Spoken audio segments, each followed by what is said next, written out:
6 running mistakes I made while not training for a race. Number 1, not knowing the difference between an off-season and an aerobic base building period. Number 2, I ran too much. Number 3, I strength trained too little. Number 4, not moving in the unforced rhythm of grace / I did too much YouTube. Number 5, not hard selling a call to action. Number 6, it's a surprise, so stick around to the end.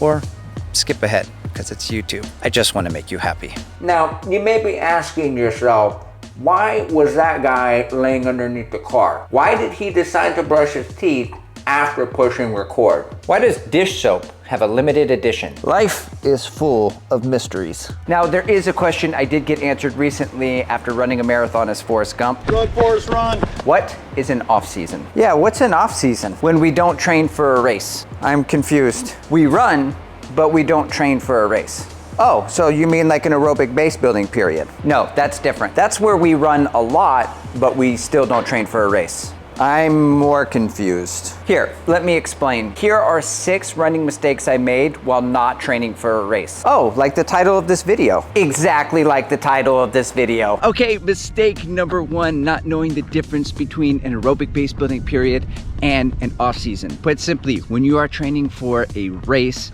there's a whole lot of running involved. Speed work, that's a thing. And as you get closer to your race, you start running more at race pace. In an aerobic base building period, ironically, also there is a ton of running to be had. Speed work, not such a big deal because the primary focus is building the aerobic base with a lot of easy running. There may be a little hint of speed work, a little whisper, a little touch, little secret of speed work. And for race pace, there is no race pace work because you are not training for a race.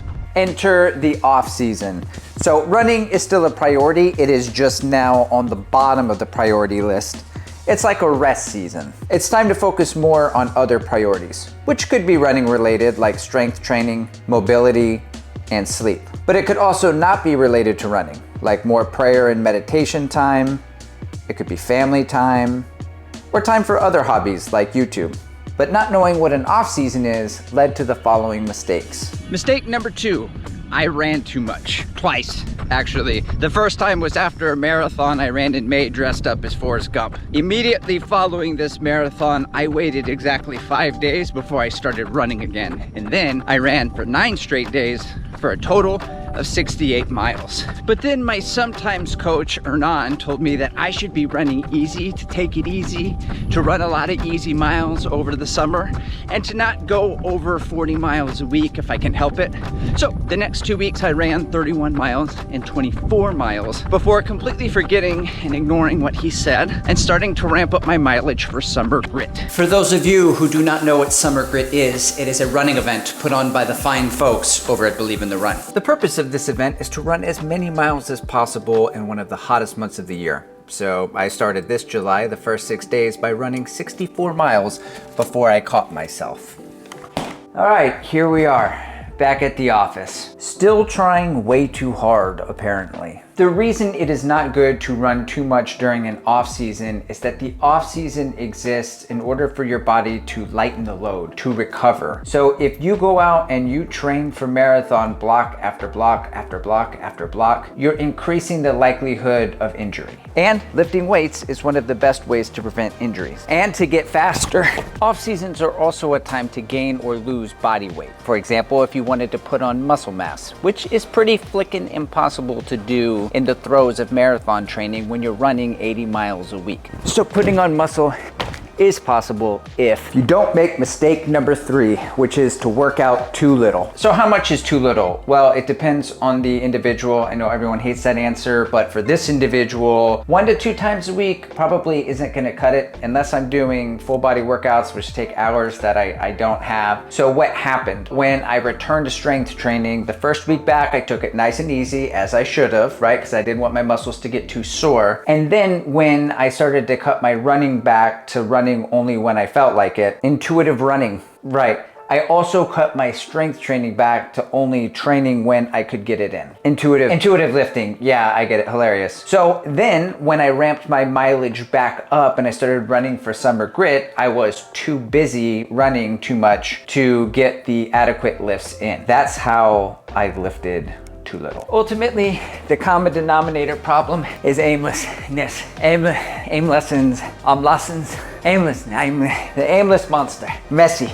The solution is to set a goal, which I eventually did, and make a plan to get there. And for me, that means lifting 6 times a week. Upper, lower, run specific, upper one day, lower one day, run specific one day. And if you're wondering what that looks like, I'll make a video next month, but it won't be next week because I no longer make weekly YouTube videos. This is actually mistake number 4, not moving in the unforced rhythm of grace / posting too much on YouTube / doing my hobby too much. For you, your hobby, that could be, I don't know, assembling robot clowns that towel you off after a shower, whatever sick shit you're into, I don't know. Myself, I'm more of a foot guy. I like to do shoe reviews and put one foot in front of the other at a pretty good clip for my age. How is this bad?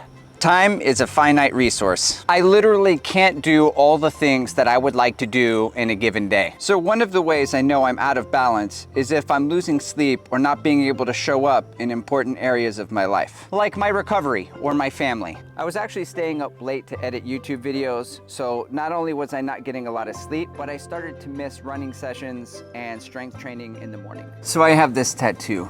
Move in the unforced rhythm of grace. For me, what it means is to not force things, to allow things to come. And if I'm being honest, the work necessary to write, to edit, and shoot one of these videos by myself, it takes longer than a week. And so from now on, I am going to challenge the YouTube algorithm gods, and I am not gonna post consistently. I'm just gonna post whenever I can or whenever it happens. Might be once every 2 weeks, might be once a month. IDK, it's gonna be what it's gonna be. Okay, mistake number 5, not selling a hard call to action. Andrew, what does that even mean? Subscribe to the channel. It costs you nothing. It's free. It's free. You love free shit. Like if right now I gave you a free t-shirt, you'd be like, oh my God, thank you. I love t-shirts. I literally wear them every day. And it wouldn't even matter what was on the t-shirt. It could be like a kiwi on a surfboard hitting a wave saying, Kiwi go. It's like a BOGO, except you don't have to buy anything and then you get one and then another and then another. Okay, so I guess it's not like a BOGO, it's like a band gam. Buy absolutely nothing, get a million videos. Look, are you a good person or are you not a good person? Just tap. You know how many, what calorie expenditure? Less than 1. Okay, to go tap, pause, tap, like, tap, subscribe. Everyone else is doing it. Literally only 2,275 people have done this. Okay, but that just means that you could be one of the select few. You could be special and be one of the only ones to sign up now. Look, and there's no contract, okay? It's not a contract. You can always unsubscribe if at a later time my jokes don't land, okay? Just do it, the end. Okay, mistake number 6. Thank you for fast forwarding all the way to mistake number 6, which is I gained 10 pounds. Wow. Yeah, during my race training block, I was eating high calories and running high mileage. However, after I stopped training for a race, I quit running and I kept the high calories. In 2 months' time, I went from 151 pounds to 161 pounds. So they say calories in, calories out, and a whole lot more calories went in than have been going out. Now I stand with a skinny fat body at the bottom of a mountain, ready to embark on a weight loss journey. Mountain.